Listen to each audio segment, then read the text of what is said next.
Manish, ISKCON में देखिए श्री कृष्ण का जन्म जो है बेहद उत्साह के साथ मनाया जाता है। तस्वीरें आपने हमें राधा रानी के प्राकट्य उत्सव की भी दिखाई है, लेकिन ये बताइए कि आज राधा रानी का जो श्रृंगार है वो बेहद खास तरीके से होता है, उसमें आज क्या नया किया गया है?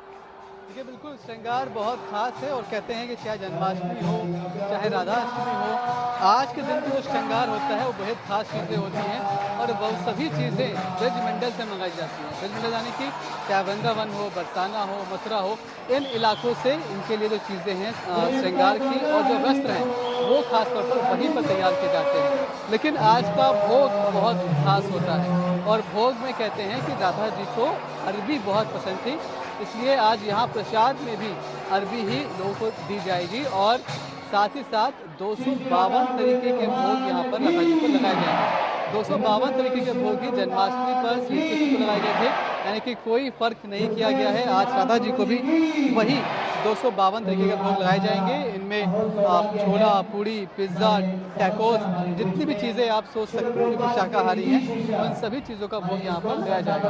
अभी फिलहाल यहाँ पर जो अभिषेक था वो खत्म हो चुका है। अब यहाँ पर प्रवचन शुरू होने वाला है। प्रवचन के लिए तमाम लोग देखिए किस तरह से बैठ चुके हैं और कुछ ही देर में यहाँ पर कथा सुनाई जाएगी।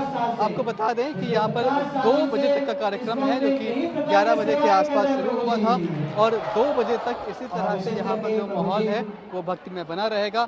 तमाम लोग बाहर से यहाँ पहुँच रहे हैं और 3000 लोगों की व्यवस्था आज भी की गई है यहाँ पर भोजन के लिए, उनके प्रसाद के लिए। तो व्यवस्था सब कुछ की गई है और सेलिब्रेशन 11 बजे ही शुरू हो गया था। दोपहर 2 बजे तक फंक्शन चलेगा। फिलहाल अभिषेक खत्म हो चुका है और अब कथा की तैयारी की जा रही है। बिल्कुल बिल्कुल, आप तस्वीरें भी दिखाइएगा मनीष। लौटेंगे आपके पास, हमारे साथ आचार्य जी भी बने हुए हैं।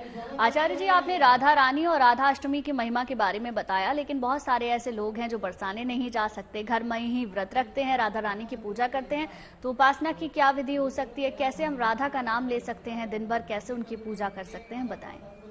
देखिए, सबसे पहले तो मैं एक बात बड़ा स्पष्ट कहूंगा कि हम लोग बड़े सौभाग्यशाली हैं और हम जीएलटी का आप सबका जितना धन्यवाद करें उतना कम है।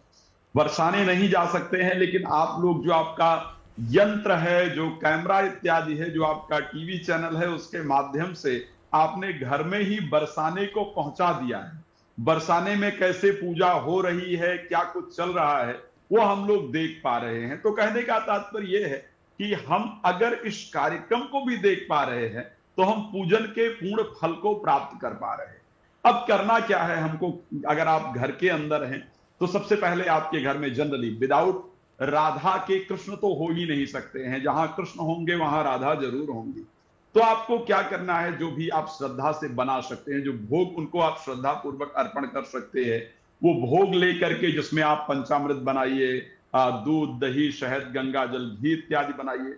जो सात्विक भोजन आपको सबसे प्रिय लगता हो। सबसे पहले ये बड़ा महत्वपूर्ण होता है। हम लोग जब भगवान को कुछ भोग लगाना होता है ना, तो बाहर से जाते हैं, मार्केट से कुछ भी खरीदते हैं और भगवान को अर्पण करते हैं। नहीं, जो आपको सबसे प्रिय हो, अपने हाथों से भगवान का स्मरण करते हुए, राधा जी का स्मरण करते हुए और श्रद्धा से उनको याद करें और उसको लगाएं। राधा जी को ले जाकर के भोग लगाएं, सुंदर उनको श्रृंगार अर्पण करें। उनको चुन्नी इत्यादि बहुत पसंद है, इस प्रकार का शास्त्रों में वर्णन आता है। तो उनको चुन्नी इत्यादि श्रृंगार राधा जी को बहुत पसंद था। श्रृंगार उनको श्रद्धा से अर्पण करें और जो भोग इत्यादि बनाएं वो राधा जी को श्रद्धा से अर्पण करें। और उनको कृष्ण का नाम बहुत प्रिय है। शायद जितना कृष्ण का नाम राधा को प्रिय था उतना किसी को प्रिय नहीं था। जो भी आपको कृष्ण का नाम याद आता है, श्रद्धा से बैठ करके राधा जी के सामने उनका स्मरण करते हुए जप करें और उनसे श्रद्धा से प्रार्थना करें कि हे देवी, जो भी जाने अनजाने में इस जन्म या पूर्व जन्म के अंतर्गत वेद विरुद्ध हमसे आचरण हुआ हो, पाप कर्म हुआ हो, उसको क्षमा करके अपनी एक कृपा बनाइए और आपकी कृपा ऐसी हो कि हमारे अंदर प्रेम की उत्पत्ति हो।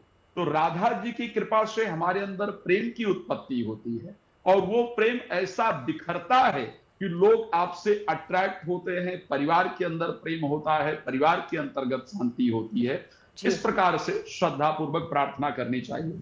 राधा जी के श्रृंगार को लेकर के जब बात आती है, खैर एक जी, बड़ी आपने बताया सुंदर कथा श्रृंगार है। को लेकर के जो है राधा रानी बेहद उत्सुक रहती थी, लेकिन एक बात और भी मिश्रा जी हमने सुनी है कि राधा रानी को पूजा के समय अरबी का भोग लगाना अनिवार्य है। ऐसा किस लिए, इसके पीछे क्या कारण है?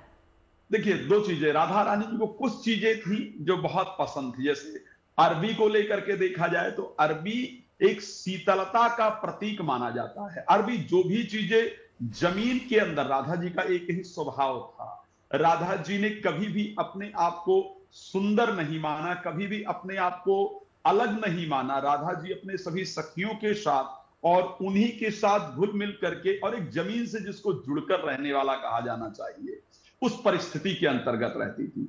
तो राधा जी को दो तीन चीजें बताई गई, इससे अरबी बताई गई है, आलू भी राधा जी को विशेष प्रिय रहा है, उस चीज को बताया गया है। जामुन का फल राधा जी को बहुत प्रिय रहा है, क्योंकि उसका वर्ण थोड़ा नीला होता है, तो जो भी उस प्रकार का वर्ण राधा जी को बहुत प्रिय रहा है।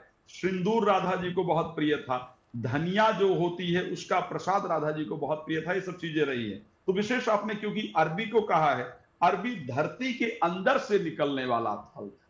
तो जो चीजें धरती के अंदर से निकले, जितना उसको वो उनको बहुत पसंद था, और जो भी व्यक्ति अपने आप को ऊपर अच्छा होने के बाद भी, विद्वान, नॉलेजेबल, आर्थिक परिस्थिति में अच्छा होने के बाद भी डाउन टू अर्थ रहे, वो व्यक्ति राधा जी को प्रिय था। इस कारण से राधा जी को अरबी विशेष प्रिय रही। धनिया शीतलता का प्रतीक है, इसलिए राधा जी को बहुत प्रिय रहा।